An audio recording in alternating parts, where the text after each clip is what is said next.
வணக்கம் தோழர்களே, நான் சுந்தரவள்ளி. வழக்கம் போல தமிழக வெற்றி கழகத்தினுடைய கார்ப்பரேட் கிரிமினல் ஆதவர்ஜுனா தன்னுடைய வேலையை காட்ட ஆரம்பித்திருக்கிறார்.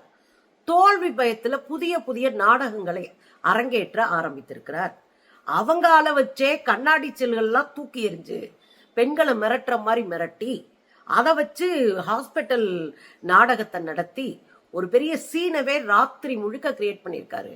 என்ன நடந்தது தோழர்களே? அரசியல்ல ஒரு நேர்மை வேணும், அரசியல்ல ஒரு சுயமரியாதையான நடத்தை வேண்டும், அரசியல்ல நாணயத்தோடு மக்களை அணுகணும், நேர்மையா நின்று மக்களுக்காக உழைத்து களப்போராட்டங்களை செய்து மக்கள் மனசுல இடம் பிடிச்சு ஆட்சிக்கு வரணும். ஆனா இந்த கார்ப்பரேட் கிரிமினல் கும்பல் என்ன பண்றாங்கன்னா, மக்களை திசை திருப்பி போலி செய்திகளை பரப்பி பொய்யான தகவல்களை அடுக்கடுக்காக கிளப்பி அதன் மூலமாக நம்ம ஜெயிச்சிட மாட்டோமா, ஆட்சிக்கு வந்துட மாட்டோமா அப்படின்னு தொடர்ந்து இந்த வேலைகளை செய்து வருகிறார்கள். இப்போ ஆதவர்ஜுனா வில்லிவாக்கத்துல நிக்கிறார். வில்லிவாக்கத்துக்கு முதல் நாளே பரப்புரை பிரச்சாரத்திற்கு நடிகர் விஜய் வரதா இருந்தது. கடைசியில பாத்தீங்கன்னா கேன்சல் பண்ணிட்டார். இதுவே ஆதவர்ஜுனாக்கு சென்டிமெண்டா மன உளைச்சல் கொடுத்துருச்சு. முதல் நாளே வர்றவரு கேன்சல் பண்ணிட்டாரு. ஐயோ முதல்ல வர முடியாம போச்சே, இதுவே ஒரு அபசகுணமா இருக்கே அப்படின்னு அண்ணன் தவிச்சிருந்திருக்கிறாரு. சரி, அடுத்து என்ன பண்ணலாம் அப்படின்னா கூட்டம் போடுறாங்க. வில்லிவாக்கத்துல கூட்டம் போடுகிற போது அந்த தொகுதியில கூட்டம் நடத்தும் போது பயங்கரமா நீளமா சேர் எல்லாம் போட்டு வச்சு பயங்கர கெட்டப்ல அந்த கூட்டம் நடந்திருக்கு.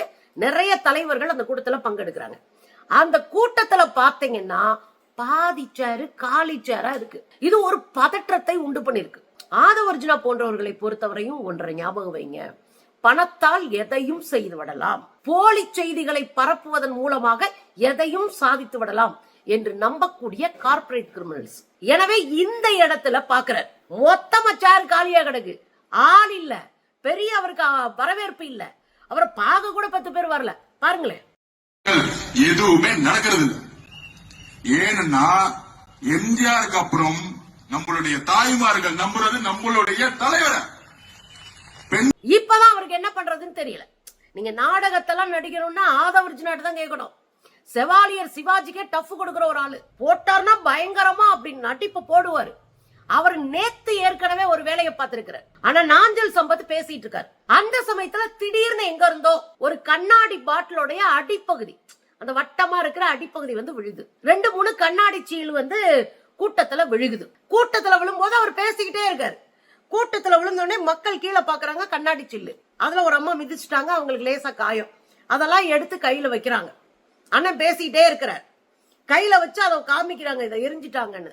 உடனே ஆதவர்ஜுனா தமிழ் திரைப்படத்துல நம்ம அண்ணன் விஜய் கொந்தளிச்சு போய் நிப்பார்ல மக்களுக்கு ஒண்ணா, அது மாதிரி கொந்தளிச்சுட்டார். அந்த சின்ன பீசுகளை தில்லாக்கு மாதிரி நம்ம விளையாடுவோம்ல அந்த காலத்துல, அப்படி போட்டு அதை தாண்டி விளையாடும்ல, அந்த தில்லாக்கு மாதிரி இருக்கிற கண்ணாடி பீஸ் அண்ணன் கைக்கு போகுது. பாருங்க, இதுதான் அவங்க பாட்டிலால் அடிச்சாங்க அப்படின்னு சொல்லப்படுற பீஸ். இது அவர் கைக்கே போகல. அதுக்குள்ளே ஆதவர்ஜுனா ஒரு பில்டப் பண்ணி ஒரு நரேட்டிவ் செட் பண்ணாரு பாருங்க. அதுதான் மோசமான அரசியல். நீங்க நேர்மையானவங்களா இருந்தா யார் எரிஞ்சா எங்களுக்கு தெரியணும், ரோட்டை மறிச்சு உட்காரு, கூட்டத்தை நிறுத்து, ரோட்டை மறிச்சு உட்காரு, உட்காந்து காவல்துறை வரவை, கலெக்டர் வரவை, எங்களுக்கு ஒரு 2ல 1 தெரியணும் அப்படின்னு நின்னீங்கன்னா நீங்க அரசியலை கற்றுக்கொள்ள போகிறீர்கள் என்று அர்த்தம். நாங்க அரசியல் கத்துக்க மாட்டோம், ஆனா உள்ளடி வேலை பார்ப்போம் அப்படின்ட்டு மேடையில நின்னா ஆதவர்ஜுனா பேசுவார் பாருங்க. சிவாஜி பேசியிருக்க மாட்டார் அந்த வசனத்தை, எங்க அண்ணன் விஜய் கூட அந்த வசனத்தை பேசியிருக்க மாட்டார். அப்படி உடனடியா அடுத்த செகண்டே ஆதவர்ஜுனா பேசினது திமுகவினுடைய சதி. இது ஸ்கிரிப்ட், எழுதப்பட்ட ஸ்கிரிப்ட். இவங்க எங்க எது நடந்தாலும் திமுகவுடைய சதி அப்படின்னுவாங்க. இப்ப மக்களுக்கே அதை கேட்டு கேட்டு புளிச்சு போச்சு. ஆமாடா, அவன் கீழே விழுந்தா கூட திமுகவின் சதின்னு சொல்லுவானா, அவன் வீட்டுல பைப்ல தண்ணி வரலன்னா கூட திமுகவின் சதின்னு சொல்லுவானான்ற மனநிலைக்கு மக்கள் வந்துட்டாங்க. இப்ப அவர் என்ன சொல்றாரு, மேடை ஏறிட்டு அடுத்த செகண்ட் போட்டது யாரு, ஆம்பளையா பொம்பளையா, எந்த கட்சி, எதுக்கு போட்டாங்க, சண்டை நடந்து போட்டாங்களா, இல்ல வேணும்னே கலாட்டா பண்ண போட்டாங்களா, இதுக்கு பின்னாடி என்ன அரசியல் இருக்கு, இதெல்லாம் தெரிஞ்சுக்கணும்ல. தெரிஞ்சுட்டு தானே ஒரு தலைமையில இருக்கிறவங்க மேடையில பேசணும். அடுத்த செகண்ட் பேசுறாரு, சார் நீங்க எங்களை துரத்தி அடிக்கிறீங்க, எங்களை துரத்துறீங்க, எங்களை விடாம தாக்குறீங்க மிஸ்டர் சிஎம் ஸ்டாலின் சார். அவர் சொல்றாரு, மிஸ்டர் சிஎம் ஸ்டாலின் சார், நாங்க இனியெல்லாம் பயப்பட மாட்டோம், பொறுமையா இருந்துட்டோம், திரும்ப அடிச்சா நீங்க தாங்க மாட்டீங்க. உன்னெல்லாம் அவர் ஒரு பொருட்டாவே மதிக்கல, நொட்டாங்கையில டீல் பண்ற, உன் பேரை கூட சொல்லல. காரணம் என்ன, நீ சமமான பீஸ் இல்லை. நீ அவங்களுக்கே தொண்டூழியம் பண்ண ஒரு கும்பலு. நீ போன தேர்தல்ல அவங்க வீட்டு வாசல்ல கூர்க்கா வேலை பார்த்து கும்மி அடிச்சு கஞ்சி கொடுத்தனா அவங்களுக்கு தெரியும். ஒன்னு எந்த இடத்துல வைக்கணும்னு அவங்களுக்கு தெரியும். ஆனா இவரு மேடையில் ஏறி சலம்புறாரு. எப்படி சொல்றாரு?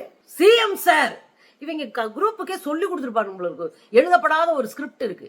எதனாலும் சிஎம் சாருக்கு நேரம் போயிடும். நாங்க திரும்பி அடிச்சா அப்படின்னு. திரும்பி அடிக்கிறது இல்ல அரசியல், திரும்ப அடிக்கிறது இல்லை அரசியல். அப்படி அடிக்க ஆரம்பிச்சா நேத்து நேரம் கட்சி ஆரம்பிச்ச நீங்க எல்லாம் அடையாளம் தெரியாம போயிருப்பீங்க. அரசியல் என்பது ஆதாரபூர்வமாக பேசியிருக்கணும். திமுக தானே பண்ணுச்சு. ஆளப்புடி ஆதாரபூர்வமா அவன் படத்தை எடு, அந்த படத்தோட சேர்த்து ரிலீஸ் பண்ண. இவன் தான் பண்ணான், இதுதான் நடந்துச்சு சொல்ல. எதுக்காவது ஒரு விஷயத்துக்கு உங்ககிட்ட ஆதாரம் இருக்கா? திமுக தான் பண்ணுச்சுன்றதுக்கு. அது கரூர் இஷ்யூல இருந்து ஆரம்பிங்க. அப்ப எடுத்த உடனே நீங்க சொல்றீங்கன்னா திட்டமிட்டு இந்த வேலையை ஆதவர்ஜுனா செய்கிறார். ஏன்னா முதல் நாள் அன்னை வராரு, கேன்சல் ஆகுது. ரெண்டாவது நாள் கூட்டத்துக்கு கூட்டம் போட்டு சேர போட்டா மக்கள் வரல. மூணாவது இப்படியே விட்டா டெபாசிட் வாங்க மாட்டோம்னு அண்ணனுக்கு தெரியும், ஆதவர்ஜுனாக்கு தெரியும்.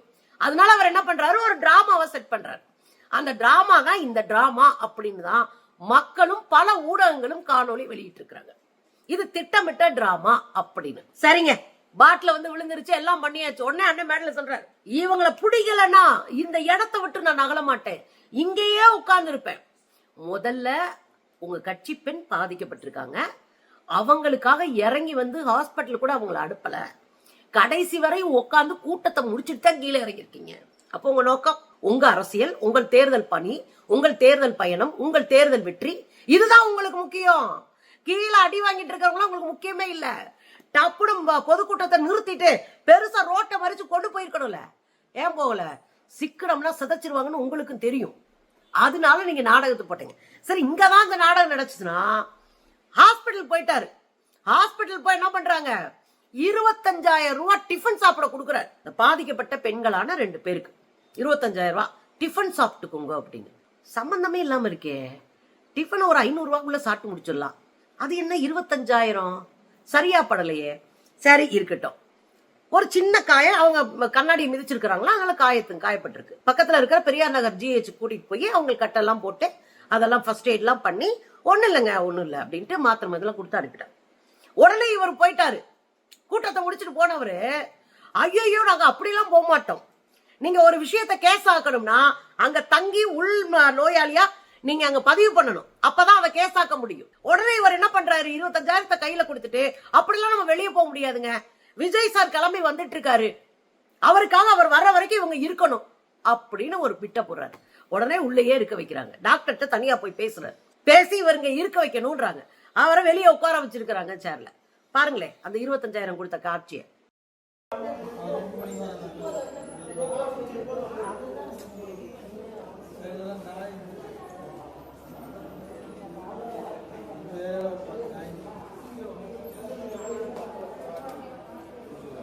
$25,000 கொடுத்து 4 பேரை செட் பண்ணி இங்க வந்து உட்கார வச்சாங்க. ஏன்னா இவங்களுக்கு செட் பண்றது ஒன்றும் புதுசு இல்லையே. ஏற்கனவே ஒன்னு செட் பண்ணி மாட்டினாங்க, ஞாபகம் இருக்குங்களா? தஞ்சாவூர் பக்கத்துல அண்ணன் வந்து அப்படியே நெஞ்ச புடிச்சிட்டு உட்காருவாரு. உடனே 10 பிள்ளைங்க அண்ணா நாங்க இருக்கோம் அப்படின்னு வரிசையில உட்கார வைங்க பெண்களை அப்படின்னு ஸ்கிரிப்ட் வெளியாகி, ஆடியோ வெளியாகி அசிங்கப்பட்டுச்சுன்னா இந்த கூட்டம்.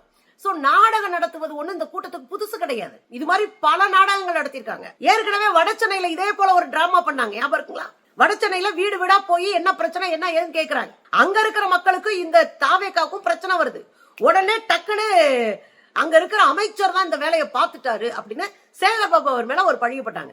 கடைசியில பார்த்தா அந்த மக்கள் இவங்களை துரத்தி அடிச்சிருக்காங்க.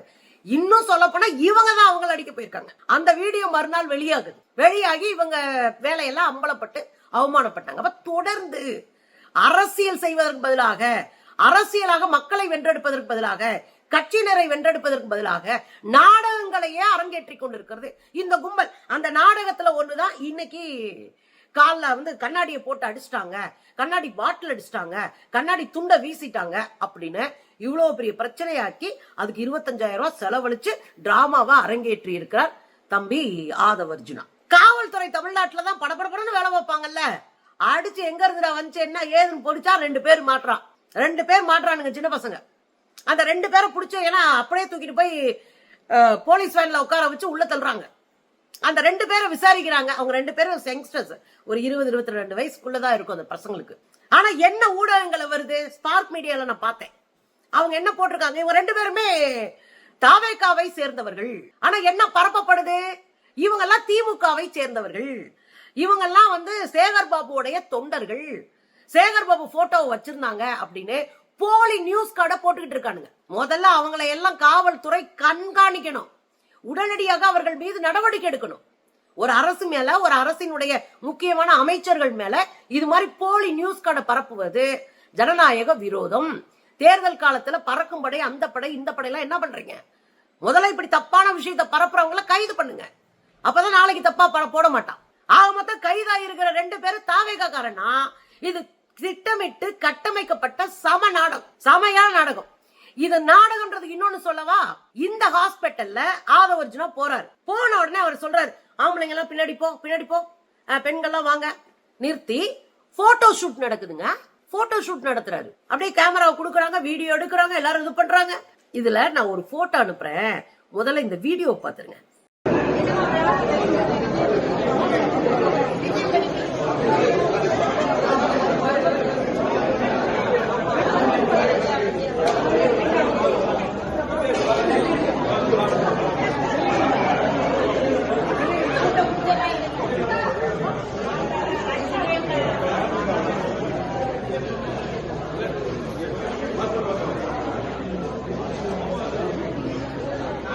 பாத்தீங்கல்ல, அடிபட்டு விட்டது, எங்கள் பெண்கள் மீது கை வைத்தால் அப்படின்னு கொந்தளிச்சு கொதிச்சாரே, அங்க போய் போட்டோ ஷூட் நடத்திட்டு இருக்கானுங்க, அங்க வீடியோ ஷூட்டிங் நடத்திட்டு இருக்கு. சரி, இது ஒரு பக்கம் நடத்துது. இந்த போட்டோ தான் நீங்க பாருங்க. இந்த போட்டோ பாத்துக்கிட்டீங்களா, ஏதோ கல்யாண வீட்டுல நின்று எடுத்த மாதிரியே இருக்குல்ல. அத்தனை பேர் முகத்திலேயே ஒரு சிரிப்பு, அத்தனை பேர் முகத்திலேயே ஒரு பரவசம். இது கல்யாண வீட்டுல எடுத்த போட்டோ இல்ல, அந்த பெரியார் நகர்ல இருக்கிற ஆஸ்பத்திரியில ஜிஹெச்ல எடுத்தது. ஜிஹெச்ல மிகப்பெரிய தாக்குதலுக்கு உள்ளாகி ஐசியூல அட்மிட் ஆகுற அளவுக்கு பரப்பப்பட்ட செய்தி. அங்க பார்த்தா ஷூட்டிங் நடந்து எல்லாரும் புன்னகையோடு போட்டோக்கள் எடுத்துக்கொண்ட காட்சி. இதுல இன்னொன்னு கூடுதலா ஒரு தகவல் சொல்றேன். அந்த கையில போனை கொடுத்து எடுக்க சொல்றாங்கல்ல, அந்த அம்மாவும் அடிபட்டதா சொல்லப்படுது. 2 பெண்கள் அடிபட்டதா சொன்னாங்கல்ல, அதுல அந்த அம்மாவும் ஒருத்தர். இந்த வெள்ளை ஷால் போட்டு கையில போனை கொடுத்து போட்டோ எடுங்க அப்படின்னு அந்த அம்மா கையில கொடுக்குறாங்க. இந்த போட்டோல பாருங்க, தெரியுதுங்களா? அப்ப சந்தோஷமா போட்டோ ஷூட் நடத்திட்டு வந்துட்டு இங்க திமுக காரணம். இதுக்கு பின்னாடி ஒரே அரசியல் தாங்க. இந்த கும்பலுக்கு டெபாசிட் கூட கிடைக்காது. அப்ப ஒரு அச்சம் வருது, ஏதாவது ஒன்றை பண்ணி இதை மாத்த வேண்டிய அவசியமா உங்களுக்கு நெருக்கடி வருது. அந்த நெருக்கடியினுடைய ஒரு அரசியல் வெளிப்பாடத்தான் தொடர் நாடகங்களை அரங்கேற்றுக் கொண்டிருக்கிறார்கள். இன்னும் 10-20 நாள் இருக்கு, இன்னும் பக்கா நாடகம்லாம் அரங்கேற்றுவாங்க. மக்கள் தெளிவா இருக்கணும். நாடகங்கள் மூலமாக, பொய்ப்பரப்புரைகள் மூலமாக, பொய்யான திட்டமிடல்கள் மூலமாக மக்களை வென்றெடுக்கலாம் என்றால் அந்த அரசியலை தொடக்கத்திலே அழித்தொழித்து ஓரங்கட்டணும். நமக்கு தேவை சமூக நீதி அரசியல், நமக்கு தேவை மக்களுக்கான அரசியல், நமக்கு தேவை தமிழ்நாட்டை உயர்த்தி பிடிக்கிற அரசியல், நாடக அரசியல் இல்லை.